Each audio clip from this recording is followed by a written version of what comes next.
Di pinggir jalan yang ramai, Mas Kardi tengah sibuk dengan rutinitas harian sebagai penjual gorengan.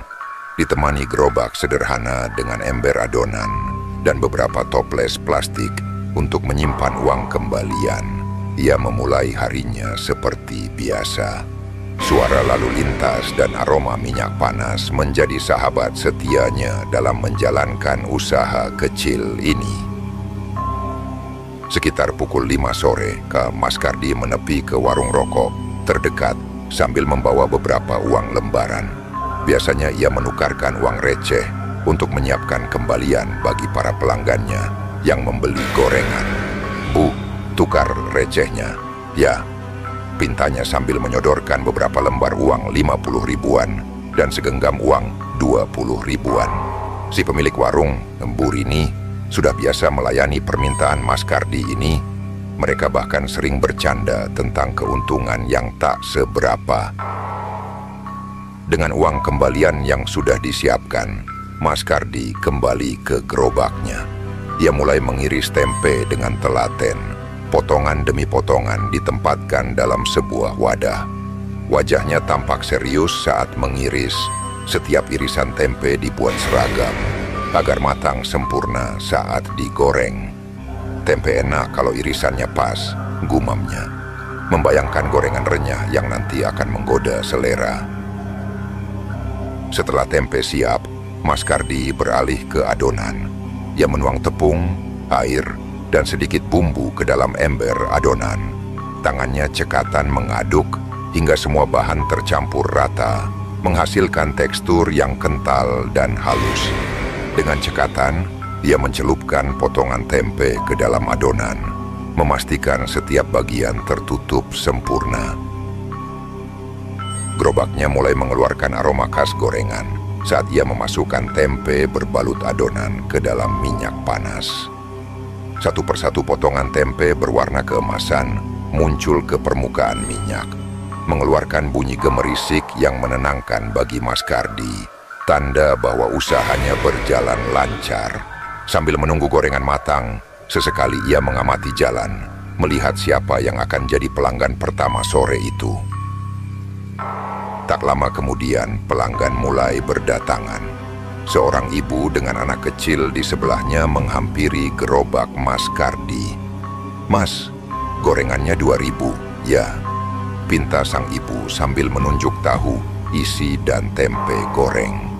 Mas Kardi dengan senyum ramah segera menyiapkan pesanan, lalu mengemasnya dalam kertas minyak. "Ini Bu, silakan," katanya sambil memberikan kembalian dari uang 10.000 yang diberikan ibu itu. Seiring malam yang semakin larut, pelanggan semakin ramai. Ada yang datang dalam rombongan kecil, ada pula yang membeli untuk dibawa pulang. Mas Kardi melayani dengan sabar, tetap tersenyum, meskipun tangannya harus bekerja cepat meracik dan mengemas gorengan. Terkadang, ia harus menjelaskan bahan-bahan gorengan yang ia jual, terutama pada pelanggan yang ingin tahu bumbu rahasianya. Namun Mas Kardi hanya tersenyum dan berkata, "Ah, cuma bumbu biasa kok, Bu, Pak." Pukul 9 malam hampir tiba, namun pelanggan masih saja datang. Meskipun lelah, Mas Kardi tetap bersemangat melayani setiap orang. Bagi Mas Kardi, kebahagiaan pelanggan adalah prioritasnya. Sebelum benar-benar selesai malam itu, ia memastikan setiap pengunjung mendapatkan kembalian dan gorengan yang masih hangat. Di balik kesederhanaannya, Mas Kardi merasa puas, meskipun hari itu belum berakhir. Setelah jam menunjukkan pukul 9 malam, Mas Kardi mulai bersiap-siap menutup dagangannya. Ia memasukkan sisa gorengan ke dalam kantong plastik, membersihkan alat-alat masak, dan memastikan uang hasil jualannya tersimpan dengan rapi. Setelah semuanya beres, ia menutup gerobaknya dengan terpal dan menguncinya, memastikan segala sesuatu aman. Pukul 10 malam, Mas Kardi mulai berjalan pulang dengan membawa kantong berisi peralatan dan bahan yang perlu ia siapkan lagi keesokan harinya. Di seberang jalan, warung rokok milik Bu Rini tetap buka. Seperti biasa melayani para pembeli hingga larut malam. Malam itu udara sedikit lebih dingin dari biasanya, dan suasana di sekitar jalanan mulai sepi. Lampu jalan redup, hanya menyisakan bayangan samar yang memanjang di permukaan jalan. Sementara suara kendaraan mulai jarang terdengar. Menjelang tengah malam, Bu Rini duduk di bangku kayu di dalam warungnya, menghadap langsung ke arah gerobak Mas Kardi yang sudah tertutup. Sambil merapikan uang receh hasil jualannya, pandangannya secara tak sengaja tertuju ke arah gerobak gorengan tersebut. Awalnya, ia tak terlalu memperhatikan, tetapi entah mengapa, tiba-tiba matanya menangkap sesuatu yang janggal. Di balik bayangan yang gelap di dekat gerobak itu, terlihat sosok hitam berdiri diam, seolah sedang mengamati gerobak Mas Kardi. Sosok itu tidak bergerak, hanya berdiri kaku dengan postur tubuh yang tak biasa. Meski samar, Bu Rini dapat merasakan ada sesuatu yang berbeda dari sosok itu. Tidak tampak seperti manusia biasa. Rasa penasaran mulai menguasai dirinya, dan ia terus menatap sosok tersebut dengan cemas dan penuh tanya. Siapa gerangan yang berdiri di sana pada jam segini? Atau apa sebenarnya itu? Bu Rini semakin terpaku, matanya terus terpaku pada gerobak Mas Kardi dan sosok misterius yang ada di dekatnya. Sosok itu tampak seperti bayangan manusia, namun terlalu hitam dan gelap, bahkan melebihi bayangan normal di bawah cahaya jalan. Bu Rini mencoba mengamati lebih dekat, sampai-sampai ia lupa waktu. Namun saat ia tengah fokus pada sosok hitam itu, tiba-tiba terdengar suara pelanggan yang datang untuk membeli rokok. "Bu, beli rokok 1 bungkus," ujar suara lelaki muda yang tiba-tiba muncul, membuat Bu Rini tersentak dan hampir tersandung ke belakang. "Aduh mas, kagetin aja ya ampun," sahutnya dengan napas yang sedikit terengah-engah, sambil berusaha menenangkan diri dan melayani pelanggan tersebut. Setelah menyerahkan rokok pada pelanggan, Bu Rini segera memandang lagi ke arah gerobak Mas Kardi. Namun saat itu, sosok hitam tadi sudah tak ada di sana. Hanya gerobak yang sunyi, berdiri tanpa ada apa-apa di dekatnya. Bu Rini merasa jantungnya berdegup kencang, entah karena rasa kaget atau karena suasana yang tiba-tiba berubah sunyi dan dingin. Rasa penasaran bercampur takut masih menggelayuti dirinya. Bu Rini bertanya-tanya dalam hati apa sebenarnya yang ia lihat tadi. Namun, ia hanya bisa berusaha menenangkan dirinya, meyakinkan bahwa mungkin itu hanya bayangan semata. Tapi perasaan aneh itu tetap tak hilang, membuatnya terjaga sepanjang malam, sambil sesekali melirik ke arah gerobak Mas Kardi yang berdiri dalam diam di seberang jalan. Keesokan paginya, Mas Kardi datang seperti biasa ke warung Bu Rini untuk menukarkan uang receh. Pagi itu, Bu Rini masih teringat sosok hitam yang dilihatnya semalam di dekat gerobak Mas Kardi. Dengan ragu, ia pun memutuskan untuk bertanya, "Mas Kardi, semalam saya lihat ada sosok hitam di gerobak Mas," kata Bu Rini dengan suara agak pelan sambil melirik wajah Mas Kardi. "Saya pikir itu Mas Kardi yang lagi beres-beres, tapi kok rambutnya agak panjang dan tidak pakai topi." Mas Kardi hanya tersenyum tipis dan tertawa kecil mendengar cerita Bu Rini. "Aduh, ibu ini ada-ada saja. Kayaknya itu cuma efek ngantuk kali Bu," jawabnya santai, berusaha menenangkan Bu Rini. "Mungkin ibu salah lihat, kan semalam sudah lewat tengah malam," lanjutnya, sebelum kembali ke gerobaknya untuk mempersiapkan dagangan. Seperti biasanya, Mas Kardi membuka dagangan gorengannya dengan semangat. Pelanggannya pun berdatangan, mulai dari anak sekolah, pekerja kantoran, hingga para tetangga sekitar yang sudah menjadi pelanggan tetap.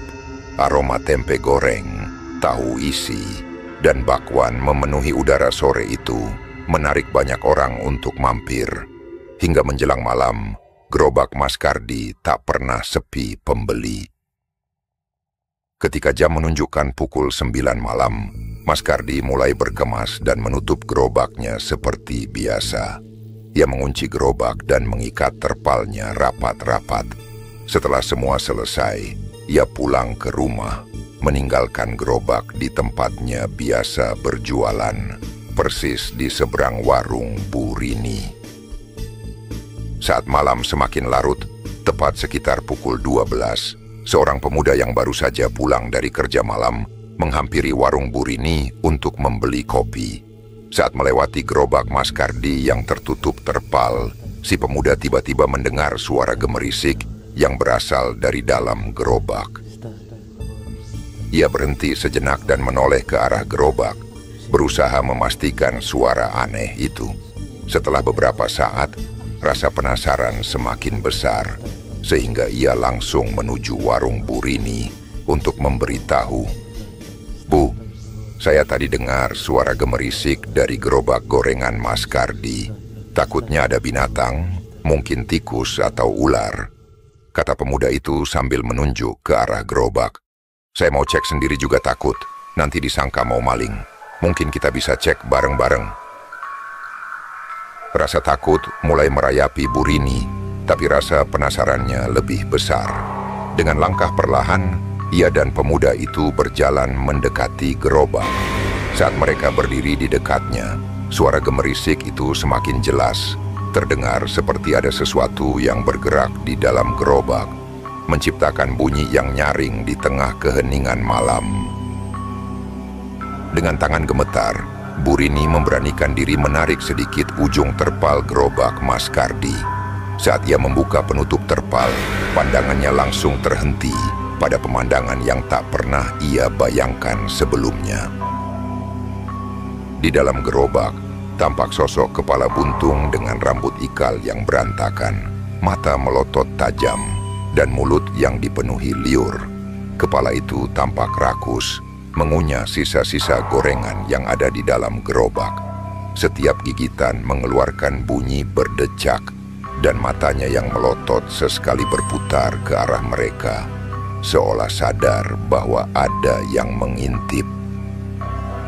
Rasa ngeri menyelimuti Bu Rini.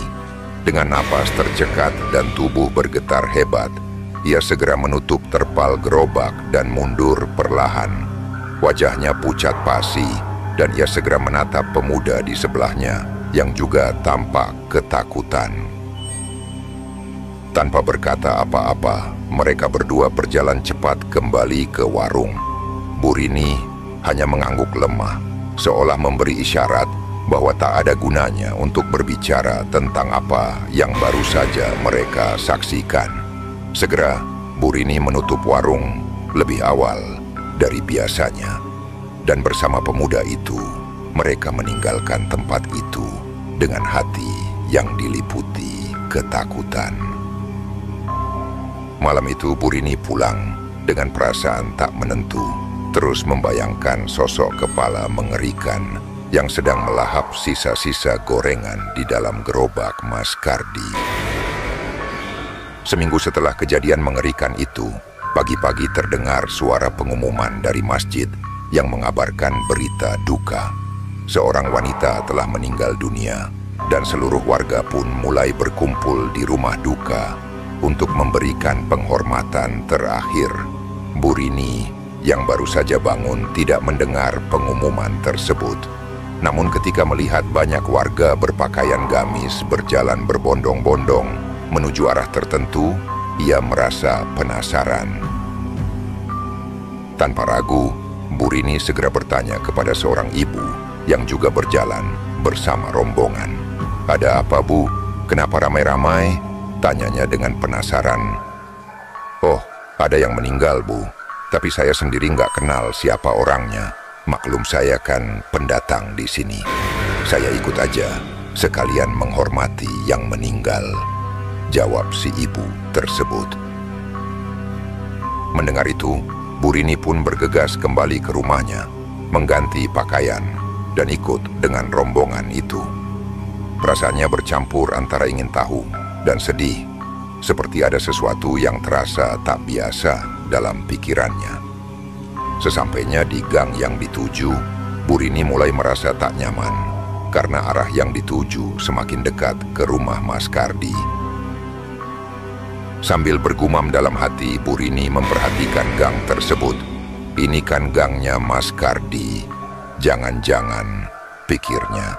Semakin ia melangkah, semakin ia yakin bahwa berita duka itu berasal dari rumah Mas Kardi. Ternyata benar saja. Rumah Mas Kardi dipenuhi orang-orang yang datang melayat. Warga sudah ramai berkumpul, sebagian besar menunduk dengan wajah muram. Burini berusaha menenangkan hatinya, tapi kagetnya tak tertahan saat melihat jenazah yang terbujur kaku di ruang tengah rumah itu adalah istri Mas Kardi.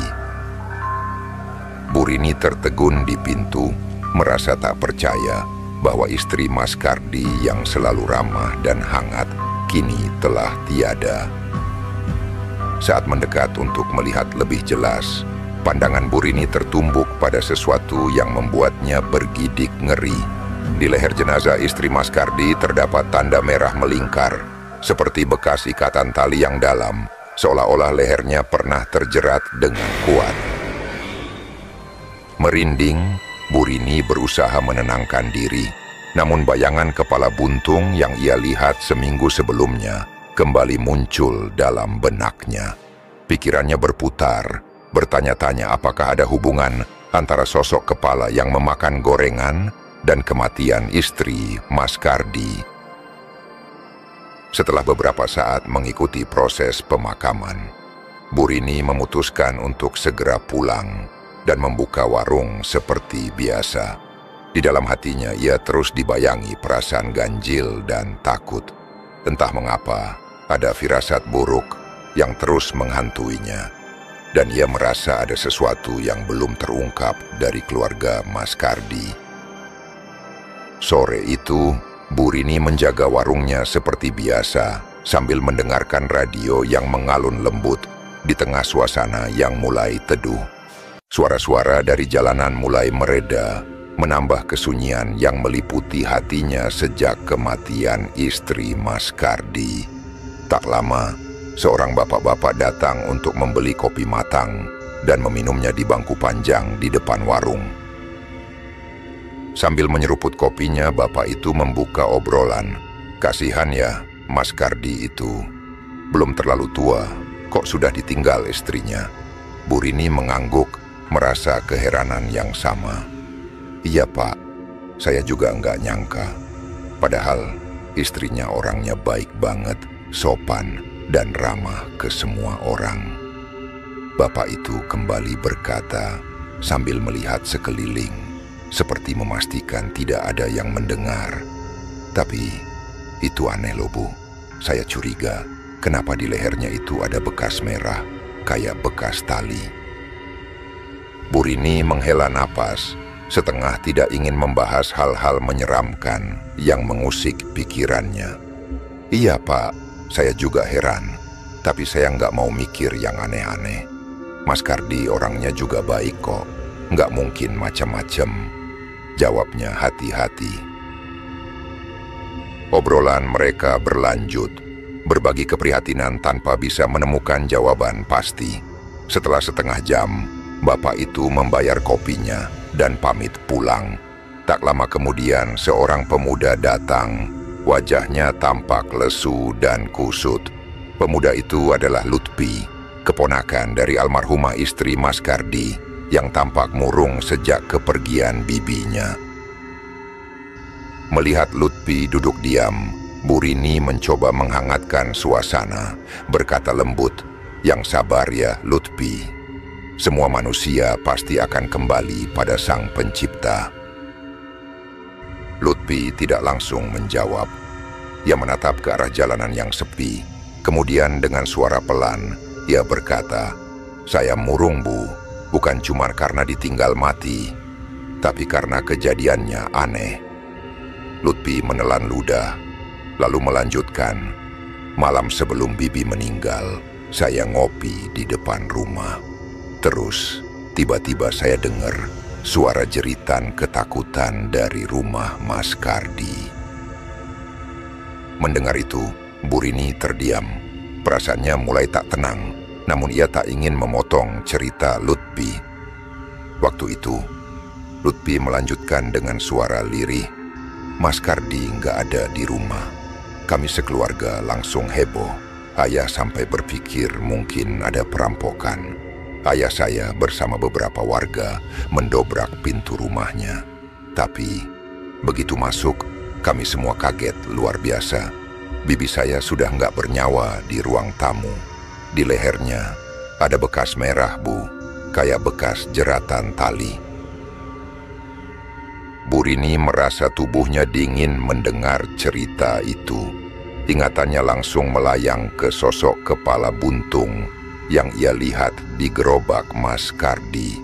Mungkinkah ada hubungan antara sosok mengerikan itu dengan kematian misterius istri Mas Kardi? Keluarga kami juga masih bertanya-tanya, Bu, apa yang sebenarnya terjadi sama bibi saya? Lanjut Lutfi, suaranya bergetar. Ayah saya sampai minta bantuan Pak Ustadz Soni, biar lebih tenang dan semoga ada jawaban. Bu Rini hanya mengangguk pelan, berusaha menunjukkan simpati, meskipun di dalam hatinya berbagai pertanyaan terus berkecamuk. Ia merasa bahwa ada sesuatu yang ganjil dan gelap menyelimuti kejadian ini. Tapi ia tahu lebih baik untuk tidak ikut campur terlalu dalam. Setelah beberapa saat, Lutfi berpamitan, meninggalkan Bu Rini dengan pikiran yang semakin kalut. Ia menatap kosong ke jalanan yang mulai gelap, merasakan hawa dingin merayap di warungnya. Meski ia ingin membuang jauh-jauh bayangan mengerikan itu, bayangan kepala buntung di gerobak Mas Kardi dan bekas jeratan di leher almarhumah istri Mas Kardi terus menghantuinya. Malam itu, suasana terasa lebih mencekam bagi Bu Rini. Sepulang dari rumah duka, pikirannya terus dihantui oleh pertemuan singkat dengan sosok yang mirip istri Mas Kardi di gang sempit menuju rumah duka. Wajah pucat, mata kosong, dan aura penuh kesedihan dari sosok itu tak mudah dilupakan. Bayangan itu bahkan masih membekas ketika Bu Rini tiba di warungnya dan memulai rutinitas melayani pelanggan. Seiring malam yang semakin larut, warungnya justru lebih ramai dari biasanya. Beberapa pemotor yang lewat singgah memesan kopi dan mie instan sambil bersantai di warungnya. Waktu terasa cepat berlalu hingga tak disadari, jam sudah menunjukkan pukul 1 dini hari, jauh lebih lama dari jam tutup biasanya. Saat warungnya akhirnya mulai lengang, Bu Rini menghela napas lega, bersiap untuk berkemas dan menutup warung. Namun, ketika ia merapikan barang-barang terakhir dan hendak memasang gembok di pintu, matanya terpaku pada gerobak gorengan Mas Kardi di seberang jalan. Lagi-lagi, sosok hitam yang sama muncul di sana. Kali ini, sosok itu lebih jelas terlihat, dan yang membuat Bu Rini hampir terjatuh karena ketakutan. Sosok itu seolah sedang sibuk melakukan kegiatan menggoreng, seolah-olah mengulang rutinitas Mas Kardi yang biasa dilakukan setiap malam. Sosok kepala buntung itu menunduk dengan rambut panjang terurai berantakan. Wajahnya tampak jelas penuh darah dan luka. Wajah yang ia lihat malam itu tak lain adalah sosok mengerikan yang pernah ia temui di balik terpal gerobak Mas Kardi. Bu Rini segera menutup mulutnya dengan tangan, menahan jerit ketakutan yang ingin lepas. Tubuhnya bergetar tak terkendali. Tanpa pikir panjang, ia berbalik dan berjalan cepat, nyaris berlari menuju rumahnya. Sepanjang perjalanan pulang, perasaan takut terus menyelimuti hatinya. Bayangan wajah menyeramkan itu seakan masih menempel di pelupuk matanya. Bu Rini semakin yakin ada sesuatu yang tak beres di balik gerobak gorengan itu. Namun ia tak tahu harus berbuat apa. Keesokan harinya dengan rasa cemas yang masih membekas, Bu Rini memutuskan untuk mengubah jadwal buka warungnya. Kini, ia hanya berjualan hingga sore hari, berharap tak perlu lagi menyaksikan hal-hal aneh itu di malam hari. Namun beberapa pelanggan mulai bertanya-tanya, heran dengan keputusan Bu Rini yang kini menutup warung lebih awal. Mereka yang penasaran bertanya, namun Bu Rini hanya menjawab sekenanya, mengatakan bahwa ia ingin lebih banyak beristirahat karena mulai sering merasa lelah. Meskipun demikian, di dalam hatinya, Bu Rini tahu bahwa alasan utamanya adalah rasa takut yang terus menghantuinya sejak kejadian-kejadian aneh itu bermunculan. Hari-hari berlalu, namun ingatan tentang sosok kepala buntung itu tak juga hilang dari pikirannya. Setiap kali melihat gerobak Mas Kardi dari kejauhan, ia merasa bulu kuduknya meremang. Keinginan untuk berbicara kepada Mas Kardi pun muncul. Namun ia ragu apakah Mas Kardi akan mempercayai ceritanya. Terlebih lagi jika hal ini bisa membuat hubungan baik mereka menjadi canggung. Bu Rini memilih untuk tetap diam, menyimpan ketakutannya sendiri, dan terus berharap bahwa kejadian aneh di sekitar gerobak itu akan segera berakhir. Namun dalam hati kecilnya, Bu Rini mulai merasakan kegelisahan yang semakin menjadi-jadi. Pertanyaan besar terus mengusik pikirannya. Apakah kematian istri Mas Kardi memiliki hubungan dengan sosok menyeramkan yang ia lihat di gerobak itu? Seminggu berlalu, Bu Rini seperti biasa membuka warung, melayani pelanggan, hingga waktu menunjukkan jam 11 pagi. Bu Rini melihat gerobak Mas Kardi yang masih tertutup terpal. Kok Mas Kardi nggak jualan ya? Gumamnya. Bu Rini berpikir kalau Mas Kardi mungkin masih berduka. Saat Bu Rini merenung dalam diam, tiba-tiba datanglah Lutfi seperti biasa ngopi di warung Bu Rini. Bu Rini langsung bertanya kepada Lutfi, "Kok Mas Kardi nggak jualan ya? Apa dia sakit?" Tanya Bu Rini dengan nada heran. Lutfi pun menceritakan semuanya. "Mas Kardi sudah dipenjara, Bu. Dia ketahuan melakukan pesugihan, dan bibi saya jadi tumbalnya," kata Lutfi dengan nada kesal. Lalu Lutfi menceritakan semuanya. Bu Rini terkejut mendengar cerita Lutfi.